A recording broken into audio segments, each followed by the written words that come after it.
Fala galera, tudo bem? O vídeo de hoje é sobre um dos temas da semana no futebol espanhol, que foi a despedida de Aritz Aduriz, né? Um atacante que não é dos mais badalados, que não foi uma grande estrela dentro do futebol espanhol, mas que se despede deixando uma marca muito interessante e como um ídolo, como um símbolo do clube, num momento muito particular também. Então vamos falar um pouco sobre essa curiosa trajetória na carreira do jogador. Convido você a se inscrever aqui no canal. Se você ainda não se inscreveu, clica aqui embaixo, ativa o sininho da notificação depois de se inscrever também.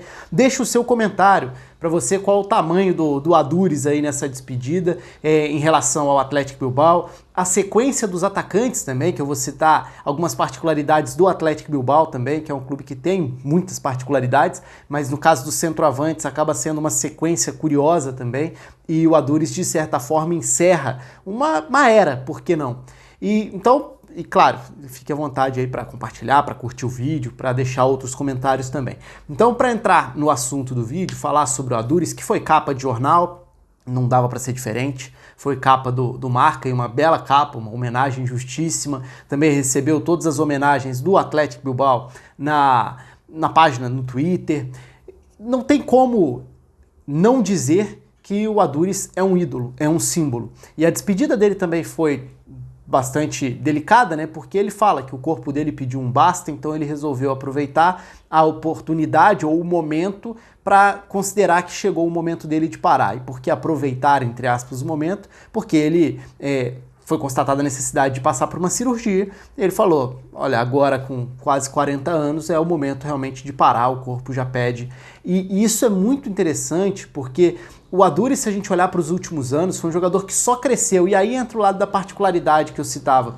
O Aduriz é um atacante que cresceu demais, e a melhor parte da carreira dele foi depois dos 30 anos. Aliás, ele faz mais gols depois dos 30 anos, e ele vira um outro jogador depois dos 30 anos. Então é um desses casos de jogadores que tem um desenvolvimento um pouco mais tardio, e que nem por isso não é a idade que impossibilita uma bela de uma carreira. Porque é um jogador que se despede com 39 anos, mas sabendo que poderia continuar jogando. Não era pela questão de nível de jogo, embora tenha uma mudança em curso também de estilo de jogo no Athletic Bilbao, que acaba minando um pouco o espaço, os minutos para ele, mas não o tamanho dele dentro do clube. Agora, há pouco tempo, menos de um ano aí, ele estava sendo especulado em vários grandes clubes, inclusive no Barcelona, por exemplo. Claro que o Barcelona também, se a gente for olhar para noticiário de especulação, vai ter especulação atirando para tudo quanto é lado, né? E a maior parte delas não tem o menor critério, o menor motivo, é só para inventar notícia mesmo. Agora, o Aduriz é um atacante que conseguia ter como característica justamente esse papel do 9, a figura do 9.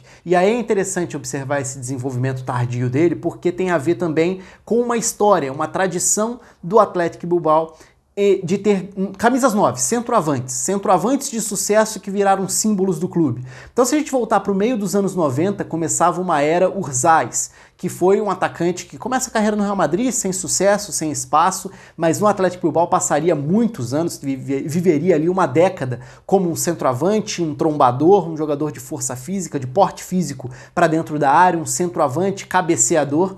E aí, na reta final do Urzaiz, começam a surgir os novos atacantes que seriam essa nova geração basca para o ataque do clube.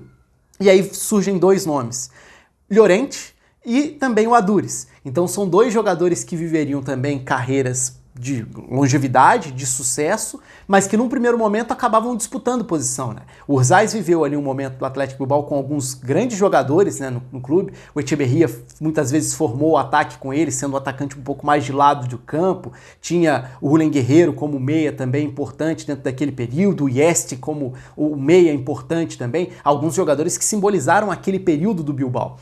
Depois vem um momento ali de disputa. Quem vai ficar com essa condição de titular?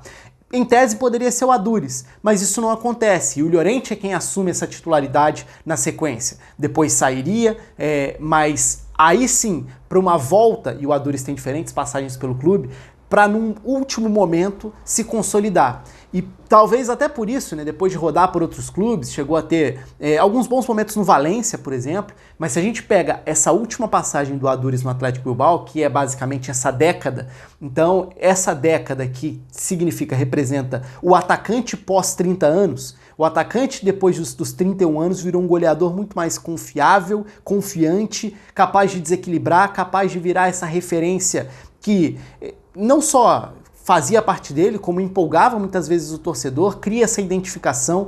O último gol do Adúriz com a camisa do Athletic Bilbao acaba sendo, no Campeonato Espanhol, acaba sendo um golaço espetacular, num gol da vitória aos 44 do segundo tempo contra o Barcelona. Então é uma forma fantástica de encerrar a carreira, ainda que o gol tenha sido lá em agosto de 2019, né? Mas como eu disse, essa já não foi uma temporada de tanta titularidade para ele também. E a grande pena disso tudo, além de ver um atacante que viveu bons momentos, passou a ser valorizado a partir de determinado momento da carreira e cresceu como esse centroavante. Então, como eu falei, o Atlético teve no primeiro momento Urzais, depois Llorente e agora o Adúriz encerrando uma página, encerrando um capítulo, um belo capítulo. E a gente está falando de uns 25 anos de um Bilbao bem servido de centroavantes, né? De jogadores que conseguiam preencher a área. O Adúriz não era só esse trombador, jogador para ganhar a bola aérea.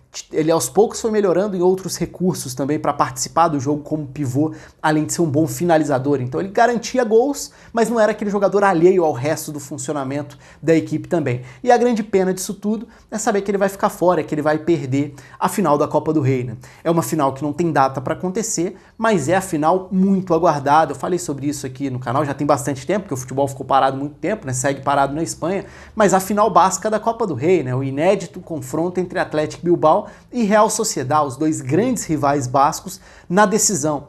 Os próprios clubes se manifestaram e a Federação Espanhola acatou esse pedido de que a final não aconteça por agora, porque eles querem que a final tenha torcida, seja lá quando for. Então, a única obrigação é que essa final aconteça antes da final da próxima temporada. Então não dá para esticar tanto assim, mas a gente está falando aí de talvez esperar bastante tempo, quem sabe ali até o meio de 2021 dá para esperar para ver se essa final de 2019-2020 pode acontecer com torcida, com o público, que seria fantástico pelo ambiente, pela rivalidade e pela grandeza dessa decisão. Por todos esses componentes, ter o Adúriz à disposição, como titular, como reserva, como personagem, seria muito enriquecedor para o jogo, né? Por tudo que ele simboliza, representa, e porque poderia ser eventualmente uma despedida para ele também. Mas ele acabou optando por não esperar até lá, totalmente compreensível. Tem a questão física, tem a questão da cirurgia, tem a questão da própria idade, a gente está falando de um jogador aí que já beira os 40 anos, e também da indefinição de uma data. Se fosse para falar vai ser no dia tal e pronto,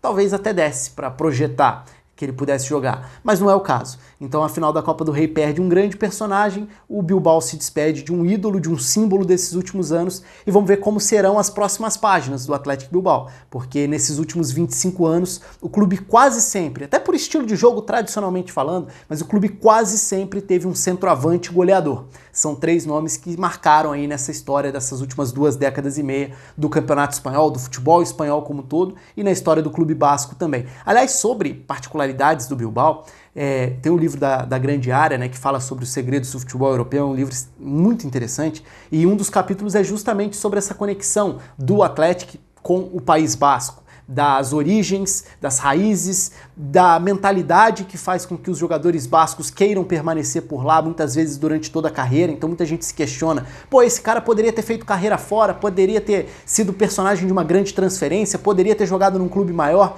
mas muitas vezes não é o desejo de quem é formado por lá. Então fica a dica também do livro, porque é interessante para tentar compreender um pouco mais esse raciocínio e esse universo. Conto com a inscrição, um abraço para todo mundo, comente aí também, até a próxima.